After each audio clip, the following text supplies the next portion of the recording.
Hello and welcome to the Art Class Curator podcast. I am Cindy Ingram, your host and the founder of Art Class Curator and the Curated Connections Library. We're here to talk about teaching art with purpose and inspiration, from the daily delights of creativity to the messy mishaps that come with being a teacher. Whether you're driving home from school or cleaning up your classroom for the 15th time today, take a second, take a deep breath, relax those shoulders, and let's get started. Hello, everybody. This is Cindy Ingram from Art Class Curator, and I am so excited to be here with you for another episode of the Art Class Curator podcast. It's been a little bit of time since I had a regular recorded episode for you, but I'm happy to say that I now have a podcast production company, and I have signed a contract for an entire year. So you will have a whole year of podcast episodes ahead of you. And I am super excited to get back in the swing of this. I really enjoy this, so I hope you do too. What we're going to talk about today is looking at art as a spiritual practice. So at Art Class Curator, if you've been following us for a while, we talk about how what we do at Art Class Curator is much deeper than art appreciation or even art history. And so we have started in the last year calling it art connection instead, because, appreciating art is great. It's important to appreciate art, but to me, the term appreciate rubs me the wrong way a little bit. It's almost like elitist. I don't know if it gives me this vibe of this is something that is better than you are, and that it's really important that you appreciate it and how good it is and how, that sort of thing. But to me, I have never looked at art as something separate than me. I've never looked at art and thought I wasn't good enough to appreciate it, and I wasn't good enough to have an experience with it. And I think that there are a lot of people in this world that think that there's something broken in them that they can't enjoy looking at art. And they think about going to a museum and they think, that's not a place for me. I'm not going to fit in there. I'm going to have to dress differently. I'm going to have to act differently. I'm going to have to be quiet. I'm not going to understand the art. And so it puts this divide between the people who could really enjoy the art and the art itself. So we call it Art Connection because we really want everyone to find a place for them. And I created Art Class Curator because I have this really deep personal connection to art. I've had many experiences throughout my life where art has taught me something about myself that I didn't know. It helped me through something that I needed help to get through, or it gave me clarity, it gave me a safe space. It did all of this for me personally. And that is so very important to me. And I always tell this story, and I'll tell it again just in case you haven't heard it in a while. I think I only told it in the very, very, very first episode. But when I was a couple years out of college, 1 or 2 years out of college, and I was a museum educator. I was doing a fellowship in museum work, and then I did, when I was a gallery teacher at a museum in Fort Worth. And at the time I was applying to get my PhD in art history, because if you work in museums, if you want to get a good job, you have to have a master's degree. And so I thought, well, obviously I need to get my master's degree in art history. And so I was applying to a couple different schools. I'd already sent out some of my applications, I was doing the GRE, all that stuff. And then I went to an art museum, and it was January 1st, it was New Year's Day on 2014. No, not, I always say 2014, it's 2004. And at the time, they had been renovating the MoMA in New York City, and they sent all of the big famous artworks from MoMA to Houston. And I lived in Fort Worth at the time. So we drove down just to visit that exhibit. Drove there in the morning, drove back at night. It's about a 4-hour drive. Anyway, that's neither here nor there. But I'm going through the exhibit, and it was probably, I think it was like the second room or the third room that, I passed Starry Night and some of the Van Goghs, and I turned the corner to Picasso's Girl Before a Mirror. I saw it from across the room, and it punched me in the stomach. I stood in front of that painting for at least an hour. My husband did the entire rest of the exhibit and came all the way back around, and I was still in front of it. I could not leave it. I cried. I could not. It was this experience of being almost like out of body, but also being really firmly rooted in myself and an understanding of myself in a way that I wasn't necessarily that familiar with at this point in my life. I was really young and had powerful experiences, especially with art before, but this one was so different. Like I just felt really connected to myself in a way that I don't think I had ever really truly felt. And it was a little bit scary. It was exciting. It was all the things. And one of the things that happened as a result of that is that I decided that I was scared that the magic would leave art if I studied it too carefully. So, you think about getting your PhD, you have to pick a favorite. You have to pick a direction. You have to pick a movement, an artist, or something that you're going to really dive into and study. That's going to be your specialty. So if you want to then go teach college, you're going to be the one that teaches the modern art class or whatever. And I realized at that moment that art for me is not about the details. It's not about the art history. I think the art history is fun and fascinating and really interesting. But to me, it's about how it makes me feel. And I realized at that moment at that museum 15 years ago that I wanted everyone else to feel this too. I wanted the magic of art for everyone to have that as part of their lives because it felt so important. And 15 years later, it still feels important. I want this for everybody, and I want this for our students. I want them to know it's there for them. So that is what I scrapped all of my applications to get my PhD, and I decided to do my master's in art education instead with a focus in museum education. And then I eventually ended up in the classroom, and the rest was history. But, it was that moment where I realized that art had this hold on me in a way that I just couldn't really describe. I tried. I came home and I wrote an essay about it. I still have it today.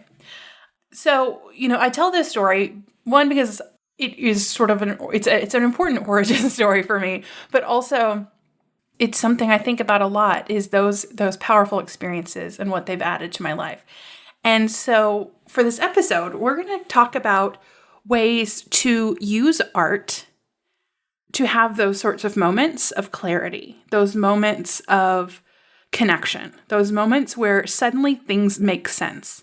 I don't know if you've ever had one of those moments where, I'll be watching, like, it happens when I watch the Cosmos show, the Neil deGrasse Tyson Cosmos, and even the old one too, the Carl Sagan one, where all of a sudden, like, the universe just makes sense. Like, this wave comes over me and I'm just like, oh, I get it.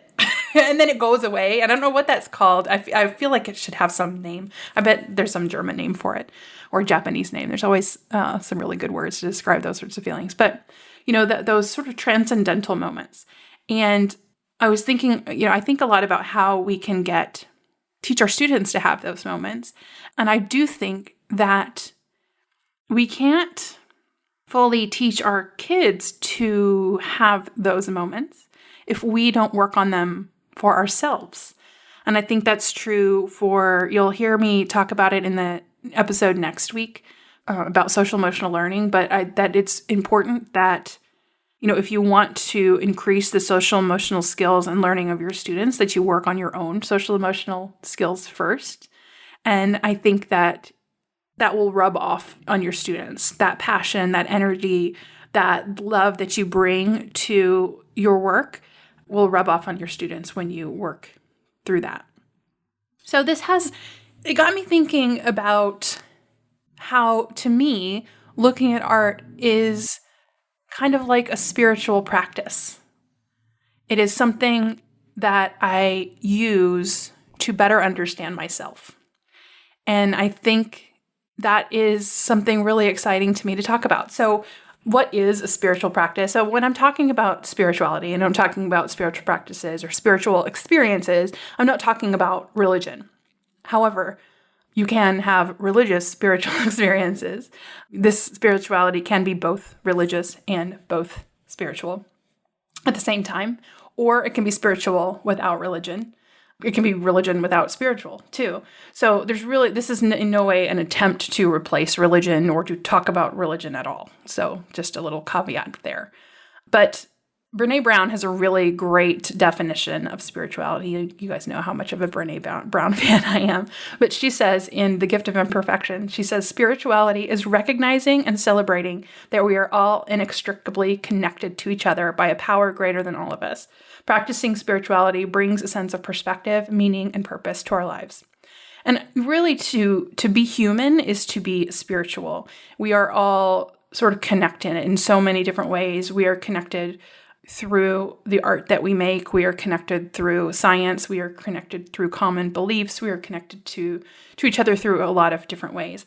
But ultimately, to me, what spirituality is a deeper understanding of that connection and also a deeper understanding of yourself. And it is turning inward. It is, I saw a quote that says, I don't remember where I found it, but it was, spirituality is an encounter with one's own inner dimension. So it is going within to understand the world in a new way and understand your place in the world in a new way. And that is exactly what art does for us too. And so, everything that I say today, I'm really talking about looking at art because that's what I'm so passionate about.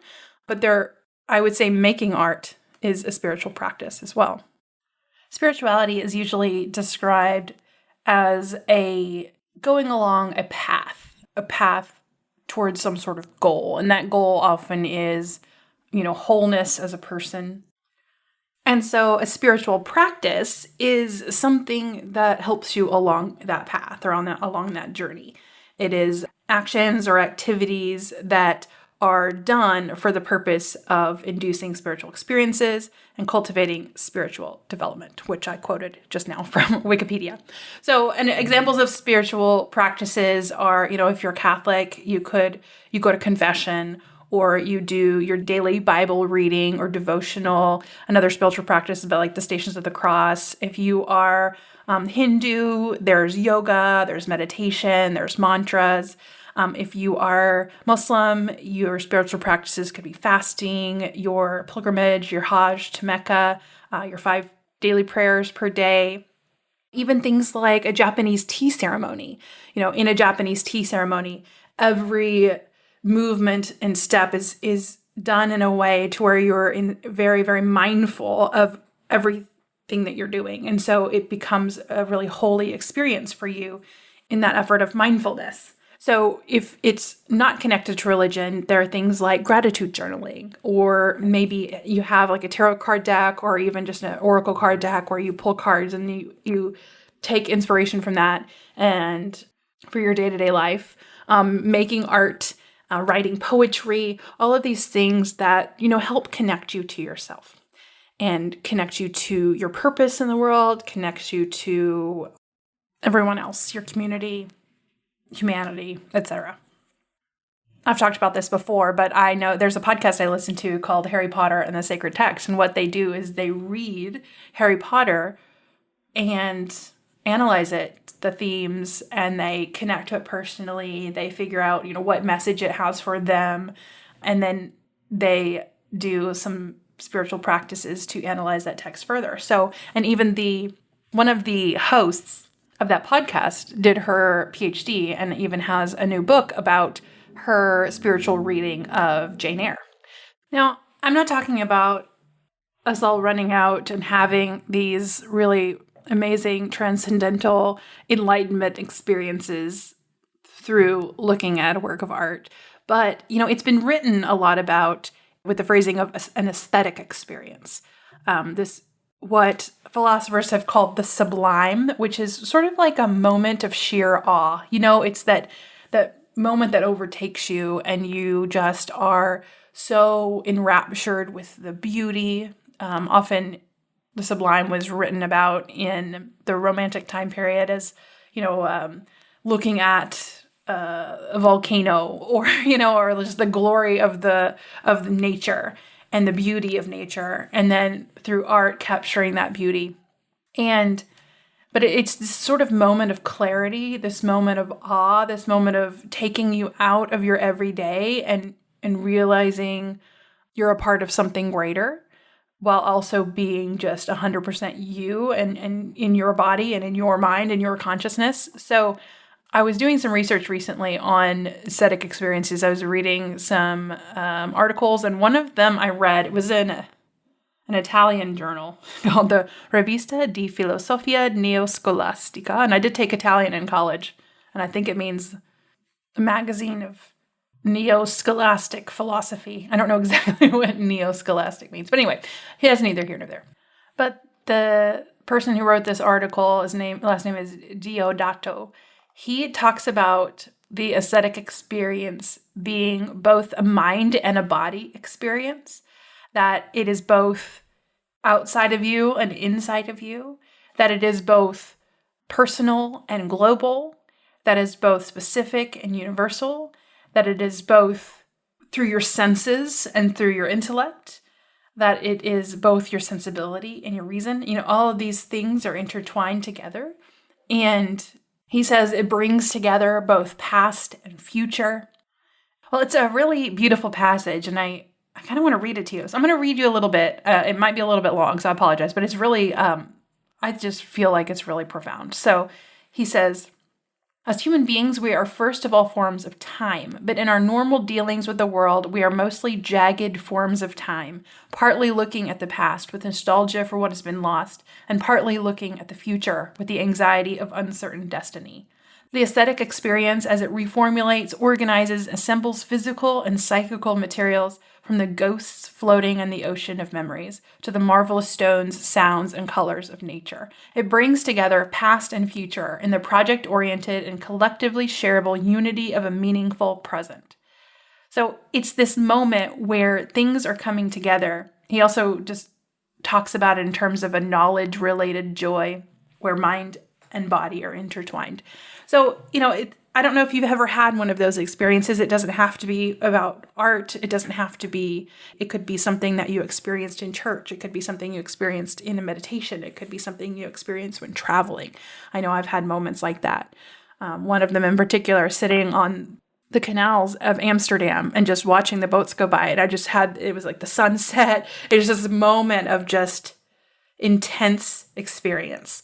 And that's what it is this intense experience that not only am I feeling it, am I connected with the world, but that I am fully present and aware and understanding my life in a whole new way. Another one of these experiences that I've had was when I was in Vienna, and I went to the Leopold Museum, and there was an exhibit of early modern art of Vienna. It was like early 1900s. And the exhibit had Death and Life by Gustav Klimt, which is that one that has sort of all of the family generations all folded together, laying together in those beautiful Klimt patterns, but with this sort of skeleton of death off to the side. Really amazingly beautiful painting to see in person. But that whole exhibit, you're watching, so if you think about the time period of art history, you're watching things get more and more abstract. So the exhibit was chronological. So we're starting out the early 1900s, walking through, and so much of the artwork was portraits. And so I'm watching the faces, and I'm seeing through the eyes of all these people represented. And then the more faces I see, I just start to get this overwhelming, intense emotion about all of the faces. And by the time I get to the end of the exhibit, I am so overcome because they just kept getting more abstract. The eyes kept getting less detailed and more hollow and more dark and more creepy. And, as I'm going, by the time I got to the end, I was just really overwhelmed. I even early in the exhibit had started taking close-up pictures of all of the faces, and I was just called to do that, and I just kept doing it, and I ended up making a video of all of the faces. So I'll stick that video that I made in the show notes, because I made it quickly on my phone from the bus, but it was really powerful for me. So there's been big moments like that when the Girl Before a Mirror Picasso story, there's been ones that took me just knocked me over. But then there's been little episodes too where I needed something from art and it was there to give it to me. Last year, right before COVID hit, I went to a retreat where I felt really emotionally vulnerable. I was really exhausted. I hadn't been sleeping well because of this environment. And then I kind of take off on the last day and go to the art museum. And the minute I walked into that museum, I knew I was in the right place. I was in this sort of really raw place. And the art museum just gave me such a comfort. It's always been a place where I just feel like, oh, it's like a warm hug, But I see the sculpture, and it was by Nandifa Mntambo, who is an artist from South Africa. And the sculpture was called Minotaurus. So it's the sculpture of this sort of half god, half woman character, and it's a bronze. And it's a mostly human body, but it is bigger than life size. She was taller than me. And so she is a minotaur. So she's part bull, part human. So mostly human body, but then she has horns and ears of a bull. And then her back and hips have fur.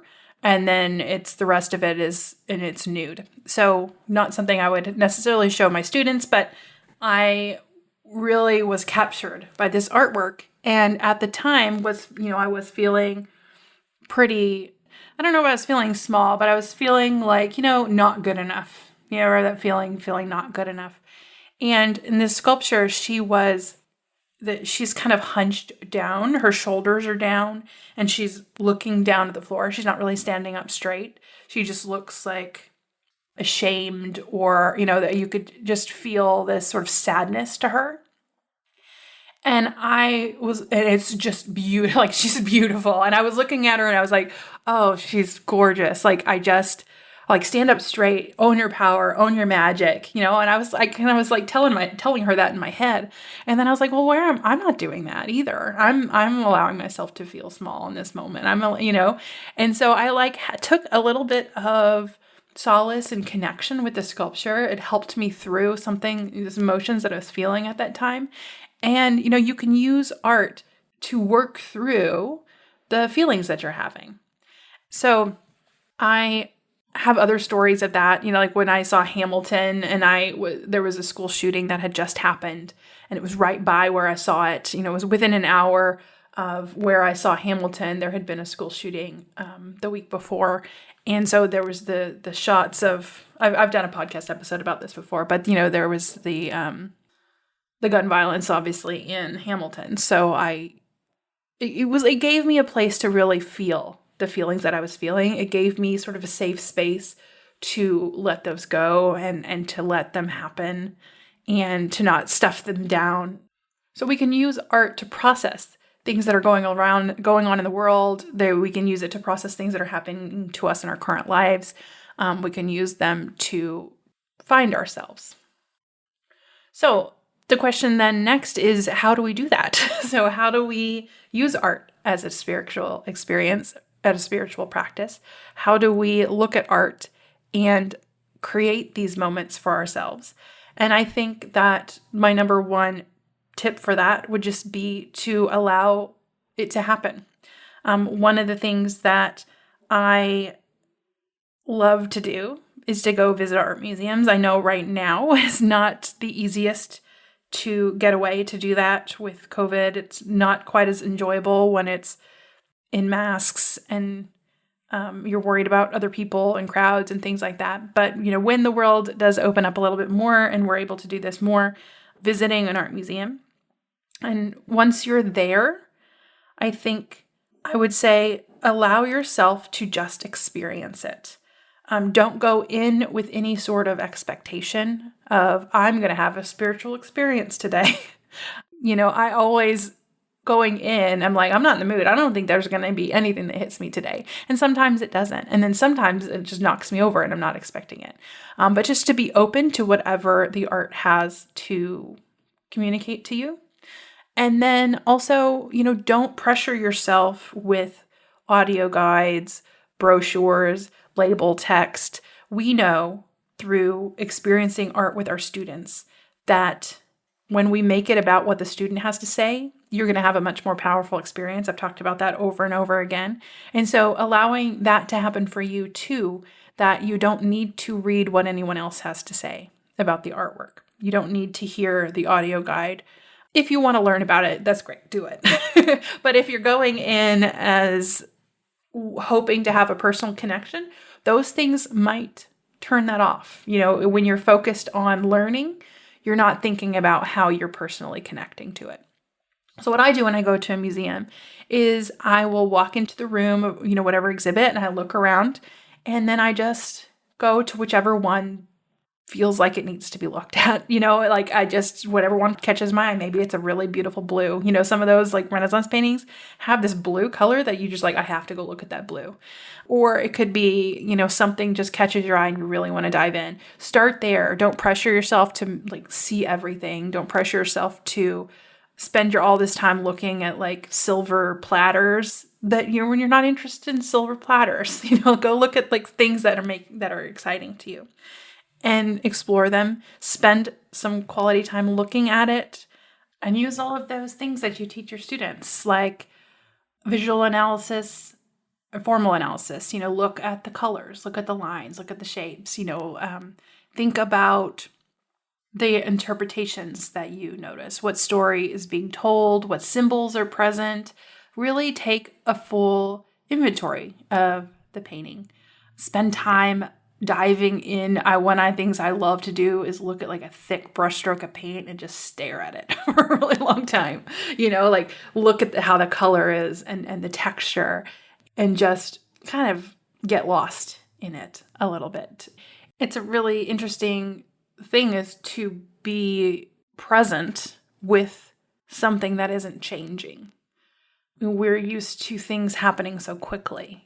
TikTok, you watch a minute video. I don't know if you watch TikTok, but I have been watching too much TikTok lately. Not too much, just the right amount of.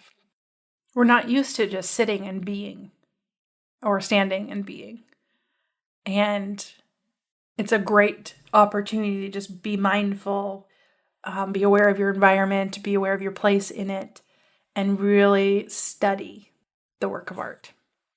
Another thing that you can do is to do something. We have a worksheet on the blog called Reflect Connect. And in it, it's sort of a step-by-step practice of looking at the artwork, analyzing it. Then the next step is you do the story first, you figure out what's going on. The next step is you look for sort of hidden or deeper meanings in it. And then you look for symbols and other things sort of hidden beneath the surface.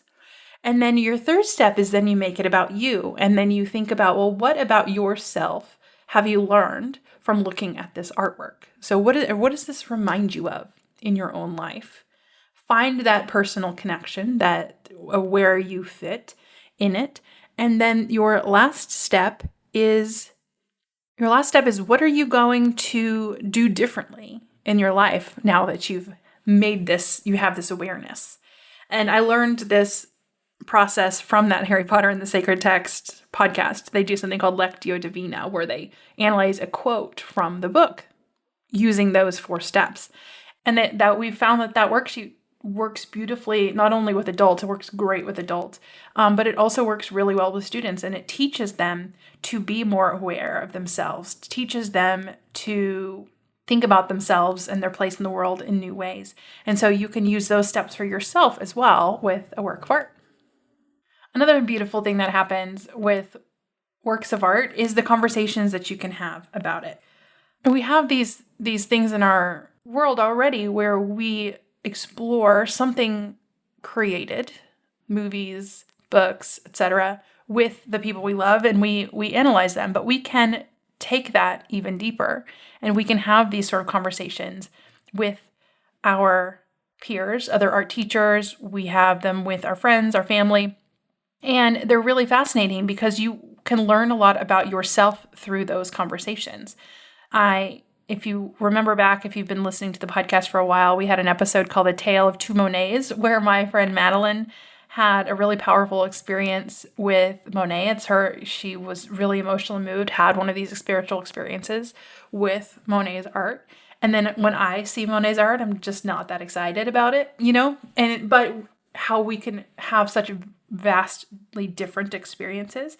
But that is really great conversation that we've had.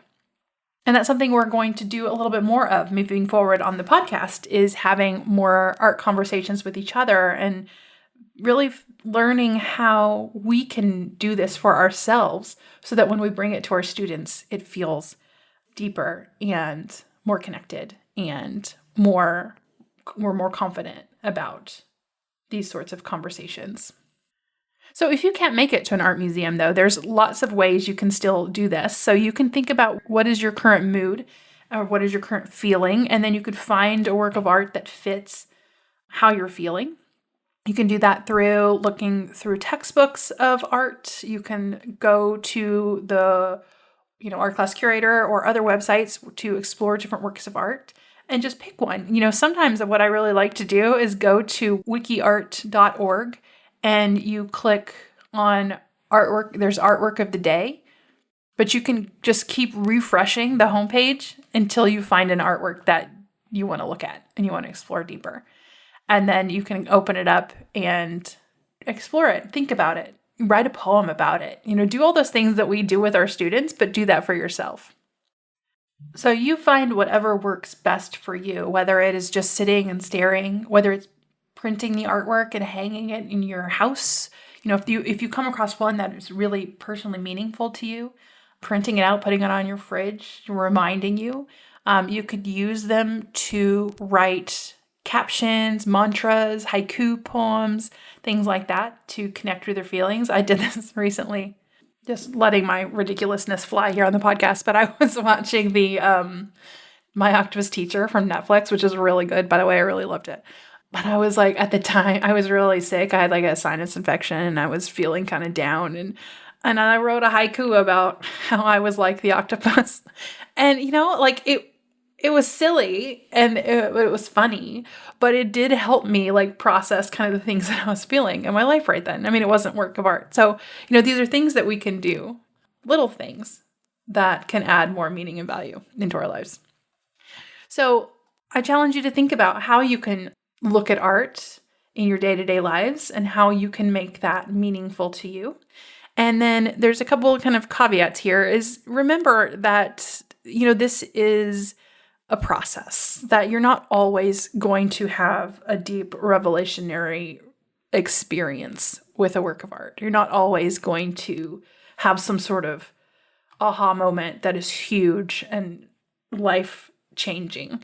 But you can have little moments of clarity that then will add up to something bigger and greater. And even if it doesn't add up to something bigger and greater, you've still had a moment of joy, of connecting with something that someone made, from whether it was made now or whether it was made thousands of years ago or whether it was made where you live or across the world, that you have connected with the person that has made that.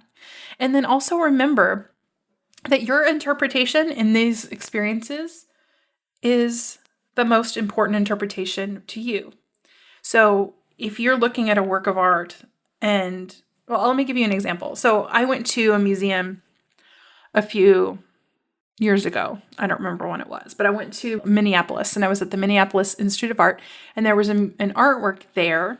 It was My Parents Too by Henry Corner. And it's a beautiful painting of, any paintings that I talk about or artworks that I talk about in the podcast episode, we'll make sure we include links to them in the show notes or the actual pictures in the show notes. So you can head over to artclasscurator.com/58 to see the pictures of the artworks that I've mentioned. Don't do that while you're driving, please. And then, the painting is of two grandparents. It's the artist's parents, but they're two elderly people. There is a path in the woods. It's very yellow, and then there's two paths with the man walking down the left path and the woman sitting on a tree stump on the right path, and then they're separated. And when I saw this, I instantly, of course, thought of my grandparents. I had a really beautiful connection with my grandfather, and I miss him, and I think about him a lot still. And it's been, I don't know, he died it's been 20 years since he passed. And, I felt connected to him for a minute, and I could see there was something about this painting that brought him closer to me. Another connection I had to this painting was it reminded me of the Robert Frost poem, "The two roads diverge in a yellow wood," and I took the one less traveled, and that has made all the difference. I used to have that poem memorized when I was younger. It was, I really felt connected to it for some reason. So that was another interpretation I had because this painting was all yellow. And there was two roads that split off. And so I had that connection as well. And I went on to the Art Class Curator newsletter and shared this painting and my feelings about it, my interpretation of it. I also shared what the interpretation, like the real interpretation. I put real in quotation marks because I always say your interpretation is just as important as anyone else's. Well, this particular painting, his parents died in the Holocaust. And so these were his parents that he lost in the Holocaust. And even the artist's last name, Corner, is not his original last name. He had to sort of make it sound less Jewish. His name was Heinrich Corner, and it was spelled differently. So after that email I sent to the newsletter, I got a reply back, and someone was like, "Well, how dare you share your own interpretation?" When my own interpretation, I guess, would take away from the horrors of him losing his parents in the Holocaust. Which I can see their point, of course. However, when you look at a work of art, and when that artwork leaves the artist's hands, it becomes the viewer's. And your interpretation of it is just as important and just as meaningful as the artist's. So if you are interpreting this artwork, whatever artwork you're having this connection with, and it is completely not what the artist intended for that artwork to be about, it doesn't matter. It doesn't matter. You don't even need to read the label if you don't want to. Just go ahead and have your own interpretation. And that's something really important that we teach our students too, is your interpretation is truth. Don't worry about the facts. Don't worry about the history. Don't worry about the artist's life. Just worry about what this artwork means to you. And you can't control that because, everything in your life is going to change how you address that artwork. Every experience you've had leading up to that artwork, every conversation you've ever had, every life event, every trauma you've experienced, everything that you are comes into that experience with the work of art. It is going to change depending on you. And so you could look at one artwork a year later, come back and look at it again and have a totally different experience because something happened to you in that year. I know I'm for sure going to have a lot of different types of experiences with art now that I've experienced the trauma of the pandemic. That it changed who I am. And so it's going to change how I respond to art as well. And so don't let the facts get in your way. Don't let any sort of guilt of not getting it right get in your way. And also, you don't have to make this a serious thing. You think spiritual practice, that sounds so serious. That sounds heavy. It sounds like you just need to be a certain way. But really, it's about you. Don't force it and just have a good time with it. I saw a great quote by Anne Lamott, who's an author, and she said, "Laughter is carbonated holiness." And I thought that was really awesome. But, have fun with it. When I was writing my silly haiku poem about me as the octopus, it was funny. It made me laugh. And it was actually important for me to laugh at that moment because I was not in a great place emotionally. And so it allowed me to have a little bit of levity to my, situation that I had found myself in. Emotional situation. I was not in any sort of situation. It was all created in my mind. But you can have fun with it. You cannot force it. You can laugh at yourself. You can be delighted by what you discover and delighted by what you don't discover and just enjoy the experience. So I hope this kind of encouraged you to look at art in a different way and experience art in a different way. And I want to hear about it. So if you have a powerful art experience, please let us know. And one thing that you can do is tell us your story via email at support@artclasscurator.com, or you can leave us a voicemail and tell your story in the voicemail, and we might add it to the end of one of the episodes. We would love to hear your powerful art stories. We always ask the question, what artwork changed your life? We want to hear about it. You can leave a voicemail at the number 202-996-7972. All right, thank you so much for listening today. I am so excited to be back with you in the Art Class Curator podcast, and I will see you again next week. Bye. What's keeping you from showing more artwork to your students? Do you get stuck trying to choose a work of art, or do you fear your students will ask a question that you don't know the answer to? Have you tried to start a classroom art discussion but didn't know what to say or how to get your students talking? Are you worried you're going to spend a ton of time researching and planning a lesson that none of your students are interested in? That's why we created Beyond the Surface, a free professional development email series all about how to teach works of art through memorable activities and thoughtful classroom discussions. With Beyond the Surface, you'll discover how to choose artworks your students will connect with, and learn exactly what to say and do to spark engagement and create a lasting impact. Plus, you'll get everything you need to curate these powerful learning experiences without spending all of your time planning. Sign up to receive this free professional development email course at artclasscurator.com/surface. Thank you so much for listening to the Art Class Curator podcast. If you like what you hear, please subscribe and give us an honest rating on iTunes to help other teachers find us and hear these amazing art conversations and art teacher insights. Be sure to tune in next week for more art inspiration and curated conversations.